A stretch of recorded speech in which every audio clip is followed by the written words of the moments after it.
In the small Ibibio village, Mamaratpan lived in constant loneliness and sorrow. She was over 200 years old, but her heart carried more pain than years. Her once vibrant life had withered away like the crops in the dry season. She had once been married to a loving husband and had children who brought joy to her days. But one by one, fate took them away. Her husband died young, struck down by a mysterious illness, and then her children, all lost to war and disease before they even had children of their own. Each loss was a wound that never healed, and soon, she was alone. As the years passed, the village began to change, and with it, so did their view of Mamaratpan. People whispered behind her back. How can someone live so long and suffer so much without it being a curse, they would say. They thought her old age was unnatural, and the fact that she had outlived her entire family only made them more suspicious. Mamaratpan must be a witch, some said. She is cursed, and her misfortune will bring evil to the village. Slowly, the people who once greeted her with warmth began to pull away. Mothers would tug their children close when she walked by. The market women refused to sell her food, fearing her touch. Even the elders of the village, once her friends, no longer spoke to her. She became a ghost in her own home, avoided like a plague. Her home, a small mud house with a thatched roof, had fallen into disrepair.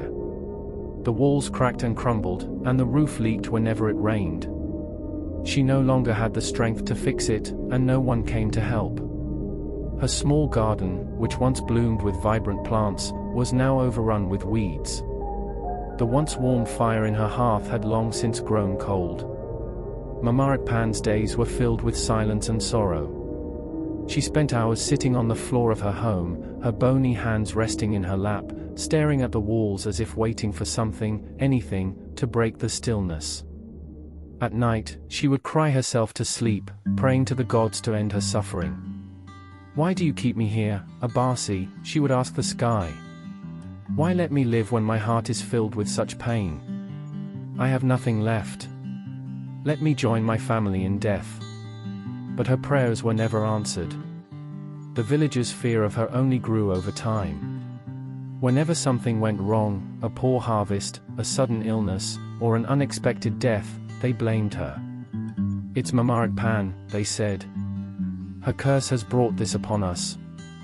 They avoided her home, walking in wide circles around it, and even spat on the ground when they passed by. Her isolation became unbearable. The loneliness cut deeper than the loss of her family. It was as if she had become invisible, a living shadow in a world that had forgotten her. Her heart ached with longing for companionship, for a kind word, but none came. The village had cast her aside, lost in their ignorance and fear. One rainy night, Mamaratpan sat by her small fire, her old body shaking with cold and grief. Tears rolled down her face, and she whispered, "What did I do to deserve this? Why does everyone hate me? I am not a witch. I am just an old woman, alone." She pulled her threadbare cloth tighter around her thin frame and rocked back and forth, wishing for an end to her misery. Despite her pain, she could not forget the knowledge passed down to her by her ancestors. She remembered the days when she would gather herbs to heal the sick, using the gifts of the forest to bring comfort to those in need. But now, no one sought her out. The knowledge sat unused in her mind, gathering dust like the herbs that dried on her shelves. But fate, as it often does, had something different in store for her. The village that had cast her out would soon find itself in need of the very person they feared. It all began when a strange sickness swept through the village. The children were the first to fall. They would collapse to the ground, shaking violently, foam spilling from their mouths.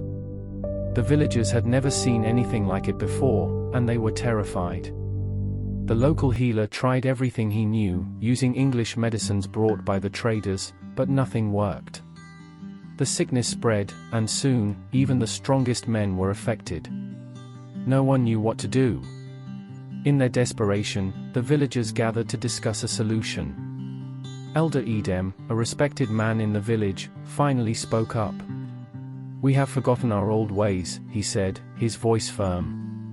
We have someone among us who knows the herbs, the secrets of the land. Mamarak Pan.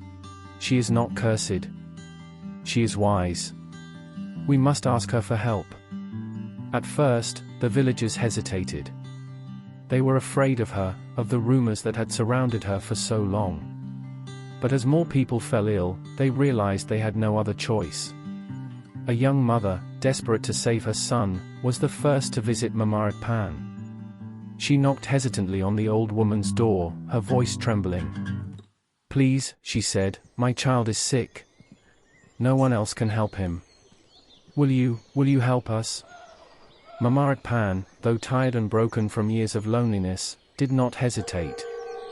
She knew the sickness. She remembered the herbs her ancestors had used to treat it.